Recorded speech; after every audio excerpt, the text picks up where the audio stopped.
Hello everyone, welcome to IAS point. आज हम यहाँ पे बात करेंगे सामाजिक एवं राजनीतिक जीवन। ठीक है, यानी कि जो हमारा सामाजिक एवं राजनीतिक जीवन का पार्ट थर्ड है, उसके बारे में हम अच्छे तरीके से अध्ययन करेंगे कि आखिर इसमें बात क्या की गई है। ठीक है, क्योंकि अभी तक हमने उसका फर्स्ट और सेकंड पार्ट को अच्छे तरीके से समझ लिया है। यानी कि बात करें तो कक्षा 6 और कक्षा 7 की एनसीईआरटी को हम लोगों ने अच्छे तरीके से समझ लिया, बेहतर तरीके से।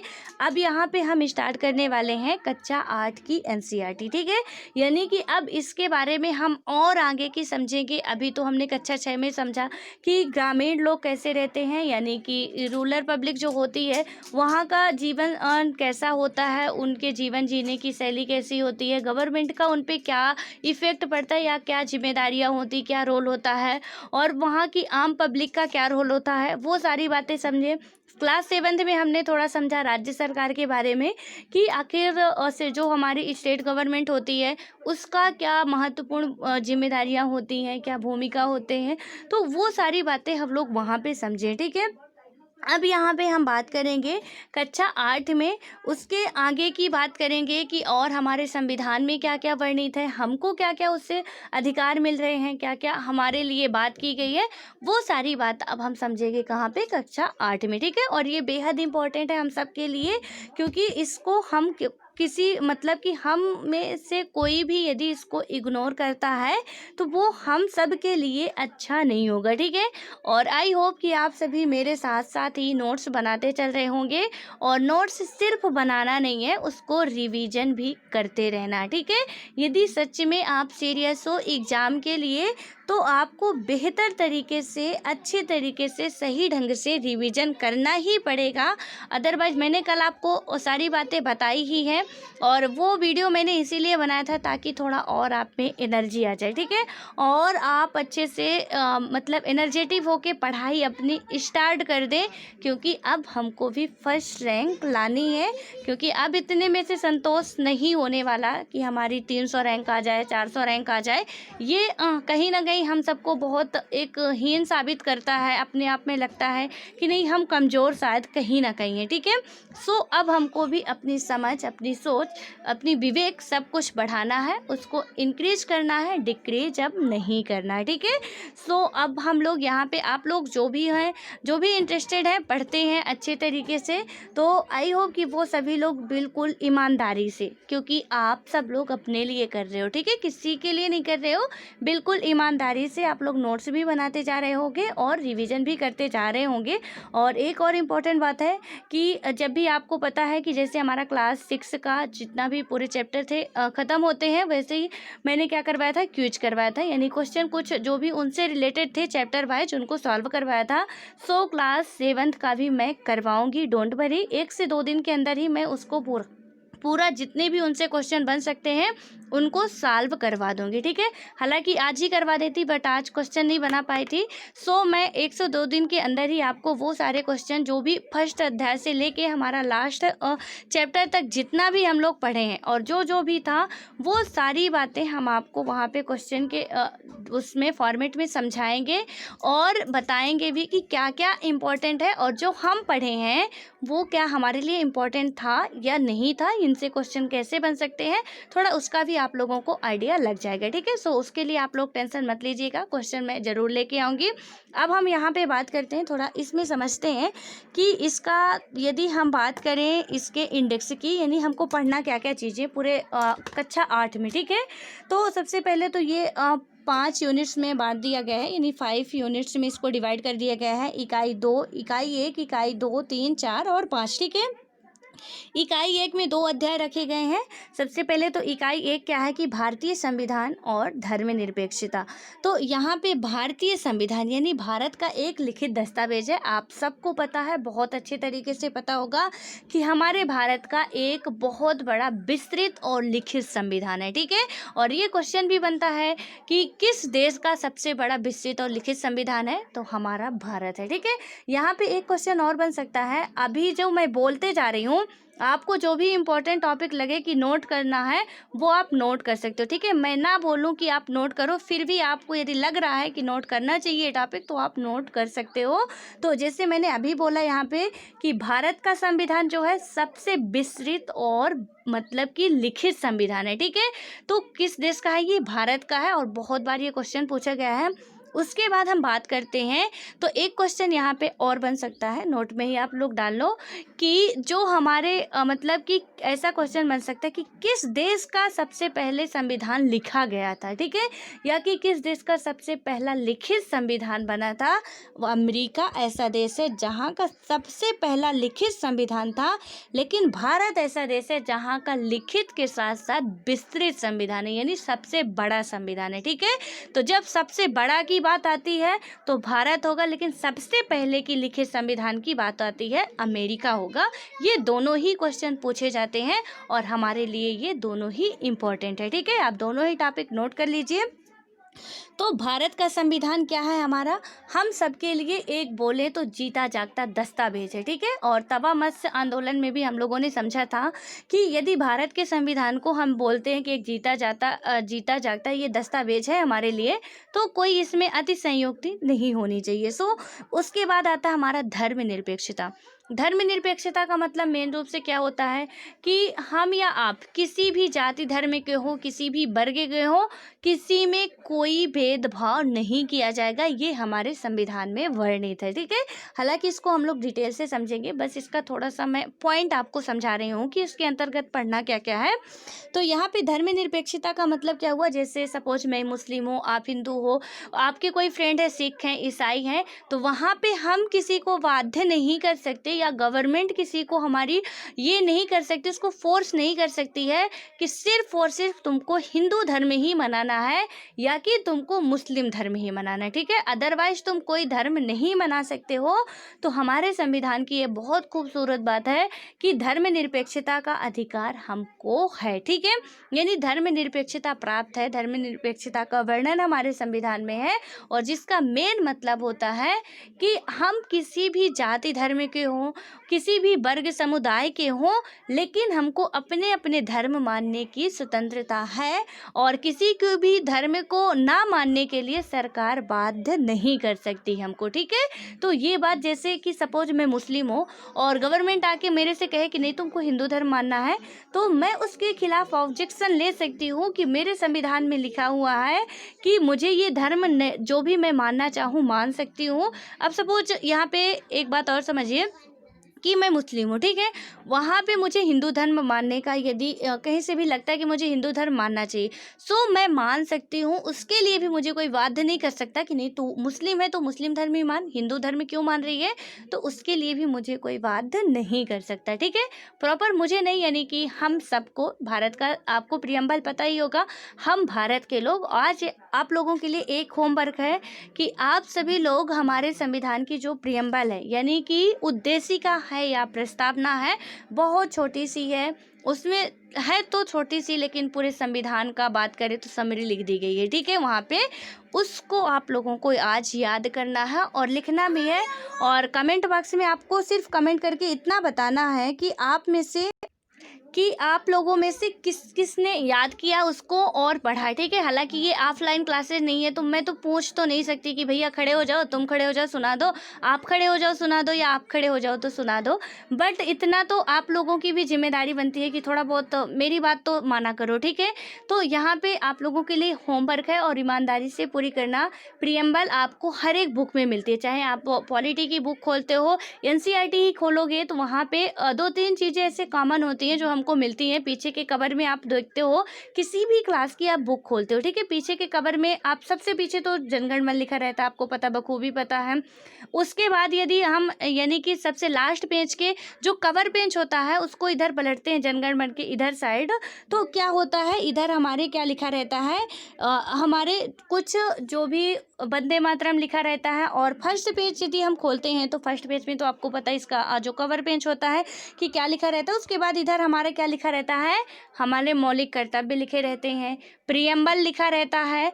तो ये सारी बातें हमको मुँह जबानी याद होनी चाहिए, ठीक है।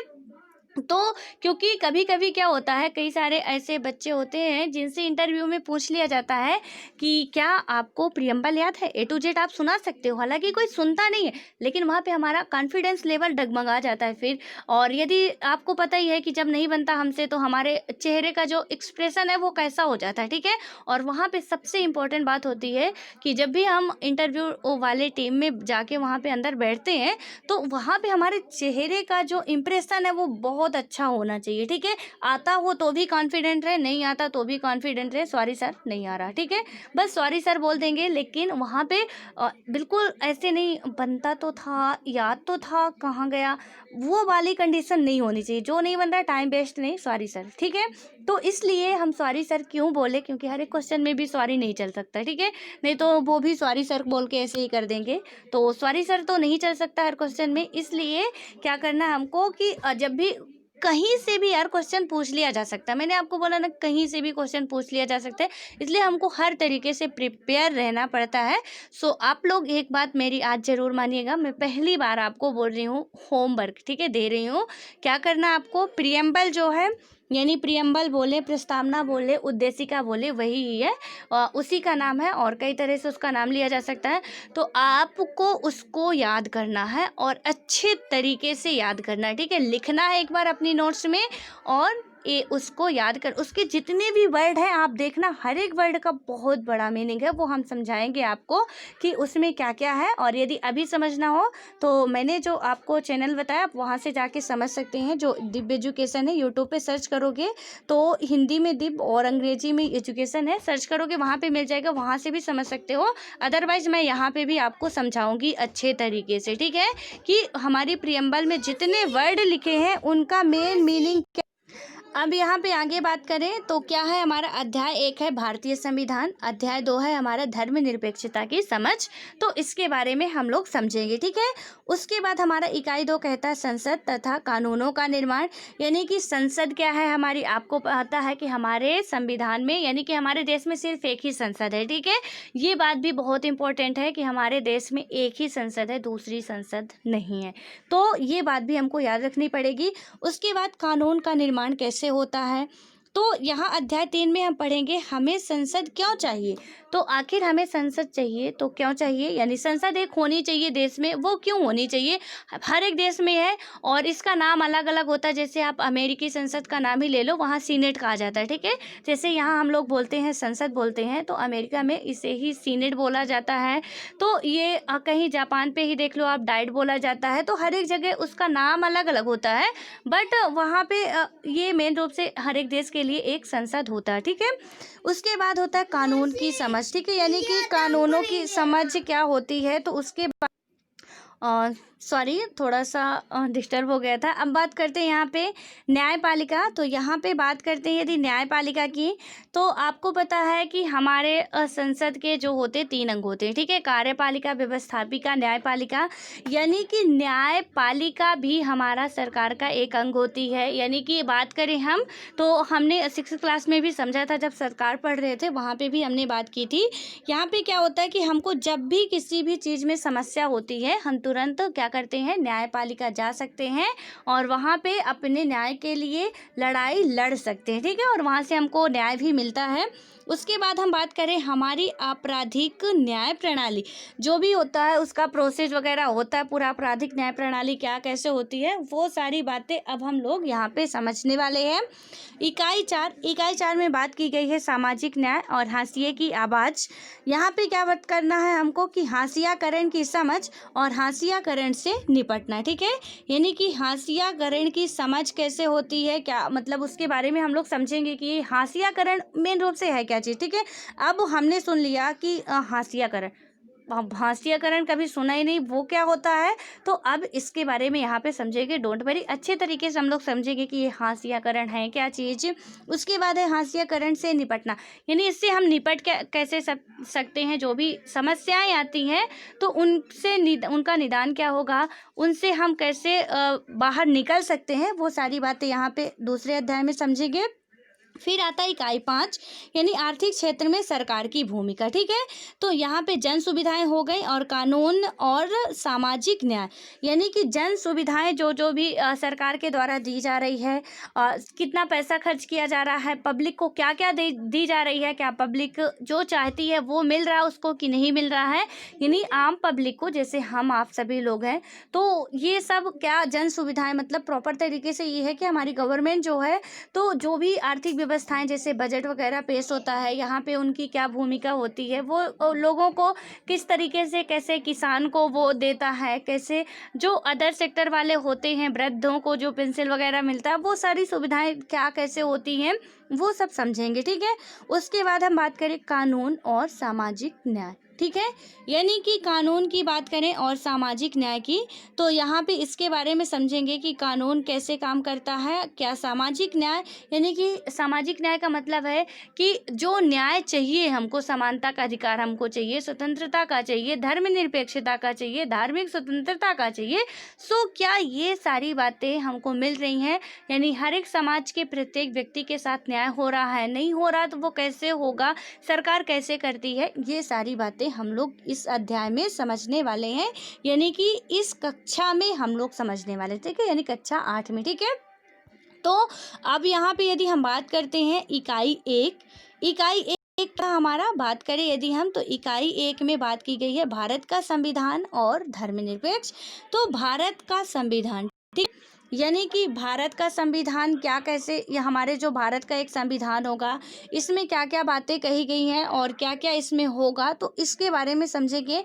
लेकिन सबसे पहले यहाँ पे जो कुछ इम्पोर्टेंट कीवर्ड्स हैं उनके बारे में यदि हम बात करें तो यहाँ पे बताया गया है, आप लोग नोट्स में अपने नोट कर लीजिएगा। ये जो हमारे इम्पोर्टेंट कीवर्ड होते हैं ये बहुत इंपॉर्टेंट होते हैं। ठीक है, यहाँ पे पहला है मनमानापन, यानी कि मनमानापन का मतलब क्या होता है कि जब सब कुछ किसी के व्यक्तिगत फैसलों या पसंद नापसंद के चलते मतलब कि चलने लगता है तो उससे ही हम क्या कहते हैं, मनमानापन कहते हैं। ठीक है, मेन रूप से कि जैसे सपोज यहाँ पे किसी काम को मनवाना है, ठीक है, कोई काम करना है, कोई योजना निकालनी है, तो गवर्नमेंट पब्लिक से कोई बात नहीं करती है, पब्लिक की डिमांड नहीं सुनती है, उसको जो मन किया कि चलो ये योजना निकाल देनी चाहिए, सो उसने निकाल दिया, किसी का प्रॉफिट हो रहा नहीं हो रहा उससे कोई मतलब नहीं, तो यहाँ पे ये हो जाएगा कि वो अपना मनमानापन कर रही है। ठीक है, जैसे हमको ही कोई चीज़ चाहिए, ठीक है, यानी कोई मना कर रहा है कि ऐसा काम मत करो ये बुरा है, लेकिन हम अपने मनमानेपन में रहते हैं, नहीं हम तो यही काम करेंगे, हमारे लिए यही बेटर है,